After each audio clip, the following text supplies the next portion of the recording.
আসসালামু আলাইকুম বন্ধুরা, আশা করি সবাই সুস্থ আছেন। বন্ধুরা, এবার আল-আকসা মসজিদ চত্বরে নাচ গানের অনুমতি পেল ইহুদিরা। মুসলিমদের তৃতীয় গুরুত্বপূর্ণ মসজিদ আল-আকসার চত্বরে ইহুদিদের নাচ গান ও বাধাহীন ঘোরাফেরার অনুমতি দিয়েছে ইসরায়েল। ইসরায়েলি সংবাদ মাধ্যমগুলো বৃহস্পতিবার ২৬ জুন এ তথ্য নিশ্চিত করেছে। ইসরায়েল ভিত্তিক সম্প্রচার সংবাদ মাধ্যম চ্যানেল 7 বলছে, এই প্রথমবারের মতো পবিত্র আল-আকসা চত্বরে ইহুদি দর্শনার্থীদের গান, নাচ ও মুক্তভাবে ঘোরাফেরা করার অনুমতি দেওয়া হয়েছে।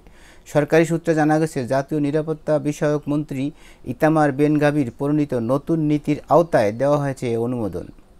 প্রধানমন্ত্রী বেঞ্জামিন নেতানিয়াহুর প্রভাবশালী জোটসঙ্গী ইতামার বেন গাভির নিজেও একজন অবৈধ বসতি স্থাপনকারী এবং ইসরায়েলের কঠোর ডানপন্থী দল জিইউস পাওয়ার পার্টির শীর্ষ নেতা। বর্তমানে ইসরায়েলে ক্ষমতাসীন যুদ্ধকালীন সরকারের স্বরাষ্ট্র ও পুলিশ বিষয়ক মন্ত্রণালয়ের দায়িত্বে আছেন তিনি। বলা বাহুল্য, আল-আকসা চত্বর বিষয়ক লিখিত যেসব আইন ও বিধিনিষেধ রয়েছে, বেন গাভিরের এই অনুমোদন সেসবের গুরুতর লঙ্ঘন।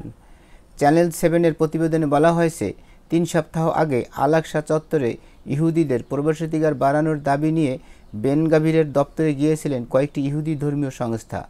তাদের সঙ্গে বৈঠক শেষে বেন গাভির এই অনুমতি দিয়েছেন। বৈঠকে তিনি বলেছেন, আমি চাই পুরো আল-আকসা চত্বরে সঙ্গীতের ধ্বনি বেজে উঠুক।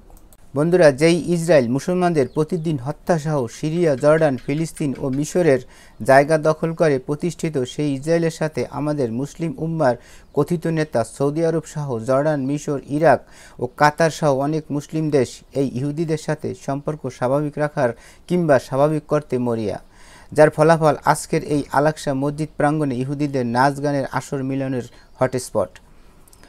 এখানে একটা বিষয় পরিষ্কার, ইসরায়েল চাইছে মসজিদটি পুরোপুরি তাদের দখলে নেওয়া। কেননা মসজিদ প্রাঙ্গণে ইহুদিদের অবাধ চলাচল ও নাচ গানের আসর বসলে সেখানে কি নামাজ পড়া যায়?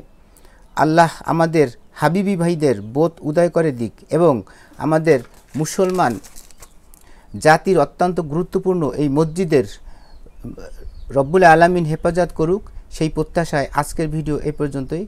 পরবর্তীতে আবার নতুন ভিডিও নিয়ে কথা হবে। সেই পর্যন্ত সবাই ভালো থাকবেন, সুস্থ থাকবেন এবং বাংলাদেশকে ভালোবাসবেন। আল্লাহ হাফেজ।